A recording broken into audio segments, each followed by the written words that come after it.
नमस्ते, हजुरहरुलाई हाम्रो चुलामा स्वागत छ। आज चाहिँ मैले मटरको कोसा र आलुको तरकारीको रेसिपी लिएर आएको छु। हजुरहरुले सुरुदेखि अन्तिमसम्म हेरेर साथ दिनुहुन्छ भन्ने आशा गर्दछु। मैले सब्जी तरकारी बनाउनको लागि सबै सामानहरु तयारी पारिसकेको छु। अब बनाउनको लागि सुरु गरौँ है त। मैले कराई बसाइसके ग्यासमाथि। अब तोरीको तेल लगाउँदै छु 3 चम्चा जति।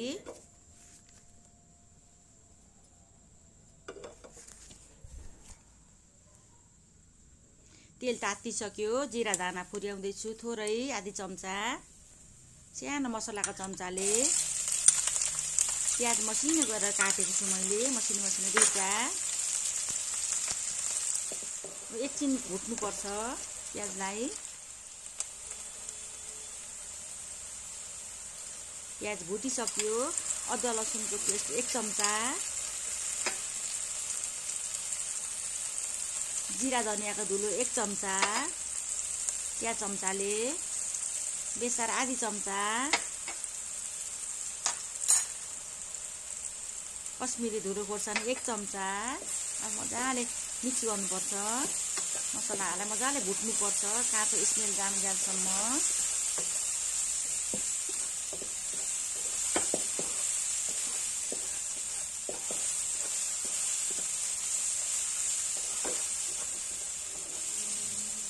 मसला पनि अब फ्राई भइसक्यो। अब मैले मिक्सरमा पिसेको टमाटर हो 4वटा पिसेको छु। मजाले टमाटरलाई पनि अब मसलामै भुट्नुपर्छ।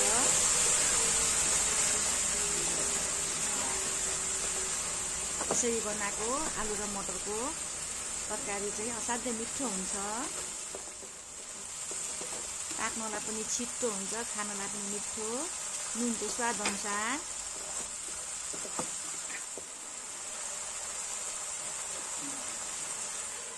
अब एकछिन छोपेर पकाउनु पर्छ।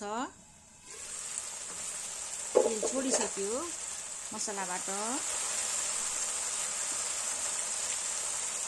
मैले चाहिँ आलु उसिनेर लिएको छु। उसिनेर लिएर बनाउँदा चाहिँ छिटो पनि हुन्छ। यसरी बनाउँदा चाहिँ मटर पनि लगाएँ मैले, आधी केजी मटर लिएको मैले, कोसा मटर। कोसाको रङ पनि हरियो हुन्छ। यसरी बनाउँदाखेरि चाहिँ कुकरमा पकाउँदा चाहिँ कोसाको कलरै अर्कै चेन्ज हुन्छ।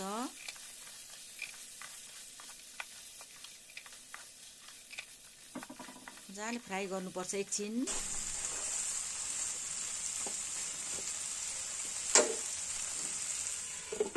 अब छोपेर एकछिन पकाउनुपर्छ। मजाले चलाउनुपर्छ फेरि।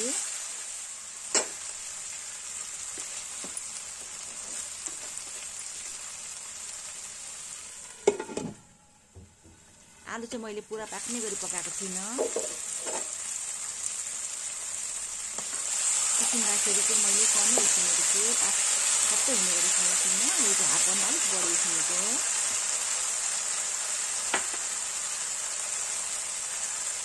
पानी लगाउनुपर्छ थोरै।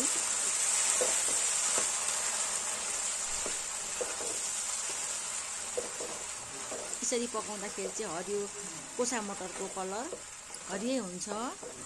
कुकरमा पकाउँदाखेरि चाहिँ कलर चेन्ज भएर पहेँलो हुन्छ। त्यसकारणले आलु उसिनेर यसरी बनाउँदाखेरि चाहिँ कति राम्रो खाउँ लाग्ने हुन्छ हेर्दै।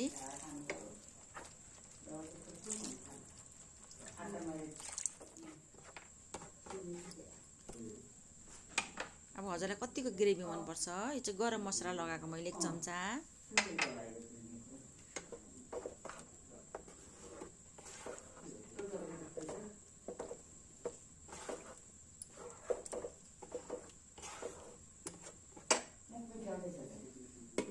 अब एकैछिन छोपेर मजाले पकाउनु पर्छ।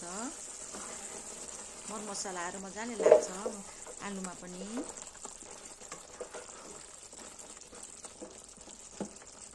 अलिअलि आलु कुच्याउँदाखेरि चाहिँ ग्रेभी राम्रो हुन्छ। अब हजुरहरूलाई चाहिँ कतिको मनपर्छ ग्रेभी त्यही अनुसार बनाउनु होला, आलु कुच्याउनु होला। म तातो पानी लाउँदैछु अब चाहिँ। हजुरलाई रस कतिको मनपर्छ त्यही अनुसार पानी लाउन सक्नुहुन्छ। आलु त उसिन्दा उसिनेकै मैले हाफ बोइल उसिनेको थिएँ। अब पाकिसक्यो।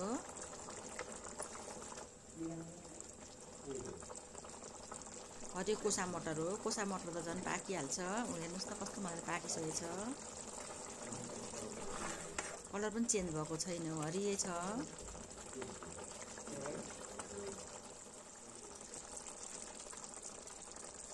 मसिनो काटेर राखेको धनियाँको पत्ता राख्दैछु।